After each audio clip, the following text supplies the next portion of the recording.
வணக்கம். 2026 சட்டமன்ற தேர்தலுக்காக திமுக கூட்டணியோட முதலமைச்சர் ஸ்டாலின் பேச்சுவார்த்தை நடத்திட்டு இருக்காரு. பார்த்தீங்கன்னா, மதிமுகவோட பேச்சுவார்த்தை நடத்தி முடிச்சுட்டு இருக்காரு. அதுக்கப்புறமா பார்த்தீங்கன்னா, காங்கிரஸ் அவங்க இப்போ கூடுதல் தொகுதி வேணும் அப்படின்னு சொல்லிட்டு அழுத்தம் கொடுத்துட்டு இருக்காங்க அப்படிங்கிற மாதிரி இருக்கு. 2021 சட்டமன்ற தேர்தலில் 25 தொகுதி வாங்கினாங்க. அவங்க 18 தொகுதிகளை அவங்க ஜெயிச்சாங்க. இப்போ அவங்க எதிர்பார்க்குறது எப்படின்னா, ஒரு 35லேருந்து 50 தொகுதிகளை அவங்க எதிர்பார்க்குறாங்க. அப்படி கொடுக்க முடியாது. ஏன்னா, காங்கிரஸுக்கு மட்டும் கொடுத்தாங்க, அதிக தொகுதிகள் கொடுத்தாங்கன்னா, கூட்டணிக்குள்ளே இருக்கிற மற்ற கட்சிகளும் கேட்பாங்க. இப்போ விசி எல்லாம் மாநில அந்தஸ்து வாங்கிருச்சு. எங்களுக்கு மாநில அந்தஸ்து வேணும் அப்படின்னு சொல்லி மதிமுக வேறு 12 தொகுதிகளை கேட்குறாங்க. இப்படி தொடர்ந்து எல்லா தொகுதிகளுமே அவங்க கேட்டாங்க அப்படின்னா, திமுகனால் கொடுக்க முடியுமா அப்படிங்கிற ஒரு டவுட் இருக்குது. திமுகவும் அதிக தொகுதியில் போட்டி போட முடியாத ஒரு சூழ்நிலையாகவும், திமுகவில் முக்கியமான நபர்களுக்கு சீட்டு கொடுக்காம போனால் திமுகக்குள்ளேயே அதிருப்தி வேறு அதிகமாகிடும் அப்படிங்கிற மாதிரி இருக்குது. இப்போ காங்கிரஸ் இந்த அளவுக்குலாம் டிமாண்ட் பண்ண மாட்டாங்க. முதலமைச்சருக்கும் சரி, ராகுல் காந்திக்கும் சரி, நல்ல ஒரு நெருக்கமான ஒரு நட்பு இருக்குது, அண்ணன் தம்பி பாசம் இருக்குது. இந்த பாண்டிங்கை உடைக்க முடியாது அப்படின்னு சொல்லிட்டு முதலமைச்சர் யோசிக்கிறார். இப்போ தமிழ்நாட்டை பொறுத்த வரைக்கும், தென் மாவட்டங்களை பொறுத்த வரைக்கும் பார்த்தீங்கன்னா, பிரியங்கா காந்தி கட்டுப்பாட்டில் போயிடுச்சு காங்கிரஸ் அப்படிங்கிற மாதிரி சொல்கிறாங்க. ஏன்னா வட மாவட்டங்களில் மட்டும் ராகுல் காந்தி பார்த்துக்கிட்டா போதும், தென் மாவட்டங்களில் காங்கிரஸ் கட்சியை நிலைநிறுத்த வேண்டியது என்னுடைய பொறுப்பு அப்படிங்கிற மாதிரி பிரியங்கா காந்தி இந்தியாவுக்குள்ளே பாதி பார்ட்டை அவங்க பிரிச்சுக்கிட்டாங்க. தமிழ்நாடு அவங்க கட்டுப்பாட்டுக்குள்ளே வரனால அவங்க இப்போ கட்சிக்குள்ளே இருக்கிற வேணுகோபால், பிரவீன் சக்கரவர்த்தி இவங்களோட பேசி விஜயோட பேச்சுவார்த்தை நடத்துறதுக்கான ஒரு சூழ்நிலையெல்லாம் உருவாக்குனாங்க. இப்போ பார்த்தீங்கன்னா, அவங்க கேட்குறது அதிக எம்எல்ஏ சீட்டு கேட்குறாங்க. அது இல்லாமல் பார்த்தீங்கன்னா, அமைச்சரவையில் கண்டிப்பாக இடம் வேணும், ஆட்சியில் பங்கு வேணும் அப்படிங்கிறாங்க. அதுக்கு திமுக மெஜாரிட்டியில் இருக்கக்கூடாது, தனி பெரும்பான்மையில் ஆட்சியில் உட்காரக்கூடாது, கூட்டணி ஆட்சி தான் உருவாகணும். கூட்டணி ஆட்சி உருவானால் தான் எங்களால் ஆட்சி அதிகாரத்தில் பங்கு பெற முடியும் அப்படிங்கிற மாதிரி அவங்க நினைக்கிறாங்க. ஆனால் திமுக அதிக சீட்டில் நின்று திமுக தனிப்பெரும்பான்மையில் வெற்றி பெறணும் அப்படின்னு நினைக்கிறாங்க. 200 தொகுதி அப்படிங்கிறது இந்த கூட்டணிகளை நம்பி தான். ஆனால் கூட்டணி கட்சிகள் இப்போ பயங்கர டிமாண்டெல்லாம் கொடுக்கும்போது என்ன பண்ணுறதுன்னே தெரியல. இப்போ 35 சீட்டு கேட்குறாங்க அப்படின்னா, 35 பேர் இப்போ அவங்களுக்கு எவ்வளோ தூரம் அவங்க கான்ஃபிடெண்ட்டாக இருப்பாங்க அப்படிங்கிற மாதிரி இருக்குது. தாவேகாவோட கூட்டணி தொடர்பான பேச்சுவார்த்தை ஒரு சைடு நடத்துகிறாங்க. திமுகவோட தொகுதி பங்கீட்டு சம்பந்தமாக பேச்சுவார்த்தையும் நடத்துகிறாங்க. தமிழ்நாட்டு அமைச்சரவையில் 35 பேர் இருக்கிறாங்க. 35 பேரும் திமுக கட்சிக்காரங்க தான் இருக்கிறாங்க. ஏன் வேறு அமைச்சர் கூட்டணி கட்சிகளுக்கு ஏன் நீங்கள் கொடுக்க மாட்டேறீங்க? கொடுக்காத காரணம் என்னென்னா, நீங்கள் தனி பெரும்பான்மையில் இருக்கிறீங்க. மைனாரிட்டி ஆட்சி அமைச்சிங்கன்னா இப்போ நாங்கள் கேட்க முடியும்ல அப்படிங்கிற மாதிரி இருக்காங்க. இப்போ ஆந்திராவில் சந்திரபாபு நாயுடு எப்படி கூட்டணி கட்சிகளுக்கு தனி பெரும்பான்மையில் சந்திரபாபு நாயுடு ஜெயித்தாலும் கூட்டணி கட்சிகளுக்கு ஆட்சி அதிகாரத்தில் பங்கு கொடுத்துருக்காரு. அதே போல் தமிழ்நாட்டில் கொடுக்குறதுல உங்களுக்கு என்ன பிரச்சனை இருக்குது அப்படிங்கிற மாதிரி காங்கிரஸ் இப்போ அழுத்தம் கொடுக்க ஆரம்பிக்கிறாங்க திமுகவுக்கு அப்படிங்கிற மாதிரி பேசுகிறாங்க.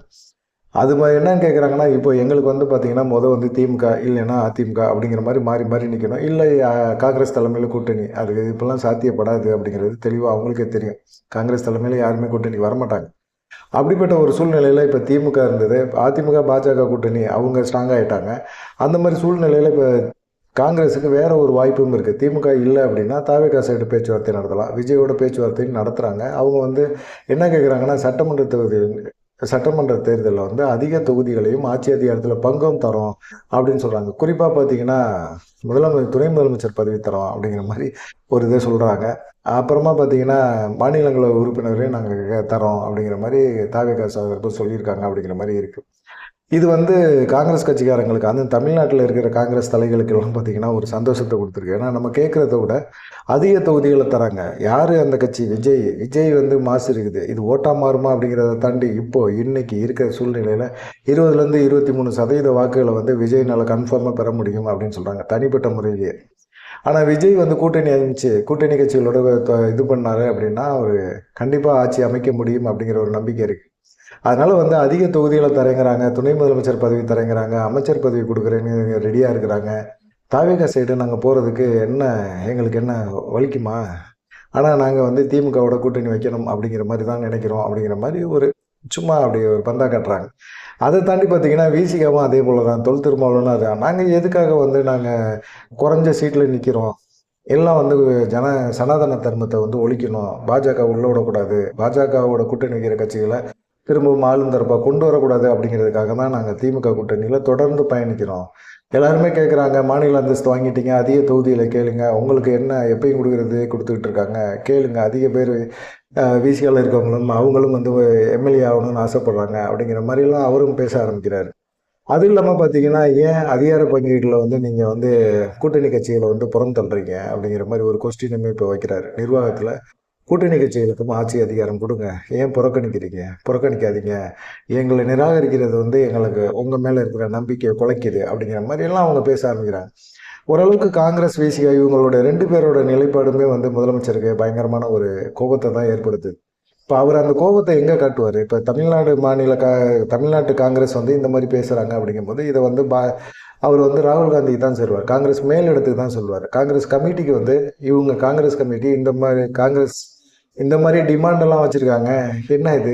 கூட்டணி கட்சிகள் வந்து ஒரு நல்ல ஒரு வளர்ச்சியில் போயிட்டுருக்குது. கூட்டணி கட்சிகளுக்குமே அதில் வந்து வாய்ப்பு இருக்குது. இப்போ காங்கிரஸ் வந்து தாவேகாவோட கூட்டணி வைக்கிது அப்படின்னாலும் அவங்க 60 தொகுதியே தரட்டும். 60 தொகுதியில் அவங்களால எவ்வளோ தொகுதி ஜெயிக்க முடியும்? ஒரு 4 தொகுதி 5 தொகுதியாவது ஜெயிக்க முடியுமா? இல்லை, ஒரு தொகுதி ஜெயிக்கிறதே கஷ்டம் தான். ஏன்னா இது வரைக்குமே வந்து பார்த்திங்கன்னா அவங்க கொடுத்த கடந்த முறை 18 தொகுதியில் காங்கிரஸ் ஜெயிக்கிறதுக்கு மிக முக்கியமான காரணமாக இருந்தது திமுக தான். திமுக கட்சிக்காரங்க காங்கிரஸை வந்து போட்டி போட்டு ஜெயிக்க வைப்பாங்க. அப்படிப்பட்ட ஒரு சூழ்நிலை தாவேகால இருக்குமா அப்படிங்கிற ஒரு கொஸ்டினை தான் இப்போ திமுக யோசிக்குது. காங்கிரஸ் கமிட்டிக்கு வந்து திமுக விளக்கம் கேட்டு இதெல்லாம் கொடுத்துருக்குறாங்க. கோரிக்கை நோட்டீஸ் எல்லாம் அனுப்பிச்சிருக்காங்க. காங்கிரஸ் கமிட்டி என்ன சொல்ல போகுது அப்படிங்கிறது தெரியல. ஏன்னா ராகுல் காந்தியை வந்து இன்னமும் மதிக்கிறாரு முதலமைச்சர் அப்படிங்கிறனால தான் இந்த நோட்டீஸ் எல்லாம்.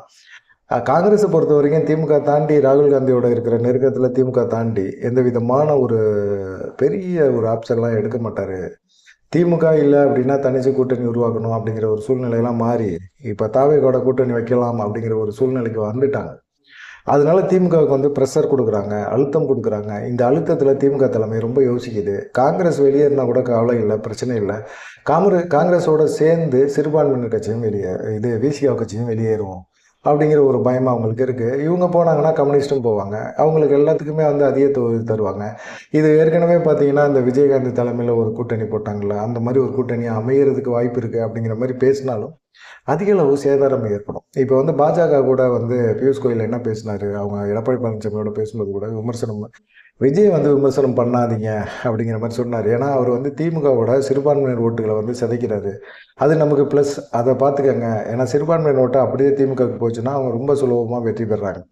அந்த வெற்றியை தடுக்கிறதுக்கு வந்து விஜய் வந்து பெரிய இதாக இருப்பார். திமுக ஓட்டுகளை சிறுபான்மையினருக்கு போகிற ஓட்டுகளை அதிகமாக பிரிக்கட்டும், அது நல்லது. அவர் தனியாக அவர் தலைமையில் ஒரு கூட்டணி உருவாட்டும் அப்படிங்கிற மாதிரி அவர் பியூஷ் கோயல் வந்து கமலாலயத்தில் பாஜக நிர்வாகிகளோட ஆலோசனை பண்ணும்போது அதே சொல்லியிருக்காரு. அதே போல் அதிமுக வட்டாரங்களில் அவர் பேசும்போது, எடப்பாடி பழனிசாமியோட பேசும்போது கூட, தொகுதி பங்கீடு சம்மந்தமாக பேசும்போது கூட விஜயை விமர்சனம் பண்ணாதீங்க அப்படின்னு சொன்னாங்க. எடப்பாடி பழனிசாமிக்கு என்ன ஒரு சந்தோஷம்னா, அவங்க தாவேகாவோட கூட்டணி பேச்சுவார்த்தை நடத்தி நம்ம கூட்டணிகளை கொண்டு வந்து நம்மளை ஜெயிக்க வைப்பாங்க அப்படிங்கிற ஒரு நம்பிக்கையில் இருக்கார். அவர் சிறுபான்மையினர் ஓட்ட திமுகவுக்கு போகிறத குறைக்கிறாங்க அப்படிங்கிற ஒரு விஷயம் மட்டும்தான் அவர் பியூஷ் கோயல் பேசியிருக்காரு அப்படிங்கிறது எடப்பாடி பழனிசாமிக்கு இன்னும் புரியல.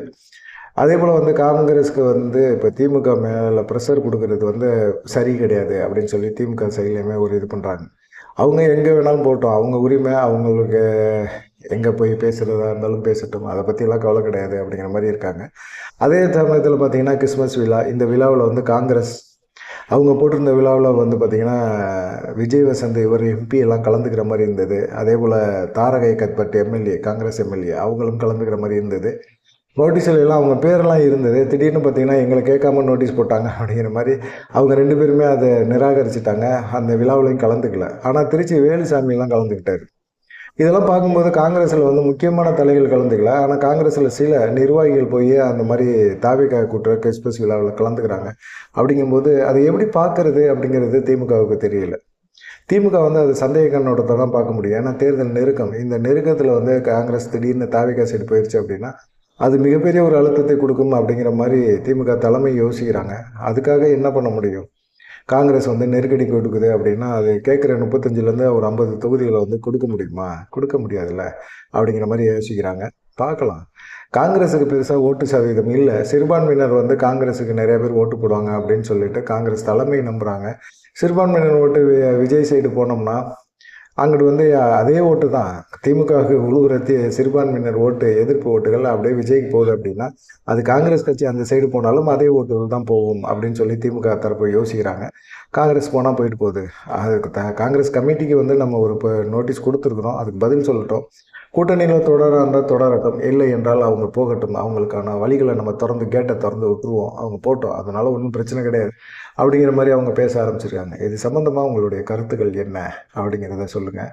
திமுக காங்கிரஸ் கூட்டணியில் தொடருமா தொடராதா, விசிகாவும் வெளியேறுமா அப்படிங்கிற ஒரு எண்ணம் திமுக சைடு ஒரு ஐயப்பாடுகள் இருக்குது, பார்க்கலாம். இந்த கூட்டணியை உடைக்க முடியாது அப்படின்னு சொல்லி திமுக தலைமை யோசிக்கிறாங்க. ஆனால் காங்கிரஸ் இப்போ ஒரு அழுத்தம் கொடுக்குறாங்க. அப்படிங்கும்போது கண்டிப்பாக ஒரு சின்ன சலசலப்பு இருக்குது அப்படிங்கிறத எதிர்பார்க்கலாம். எல்லாமே தை மாதம், தை பிறந்தால் வழி பிறக்கும், கண்டிப்பாக தெரியும் அப்படிங்கிற மாதிரி ஒரு நம்பிக்கை எல்லாருக்குமே இருக்குது. நன்றி, வணக்கம். தொடர்ந்து நம்ம சேனலுக்கு சப்ஸ்கிரைப் பண்ணி ஆதரவு பண்ணுங்கள்.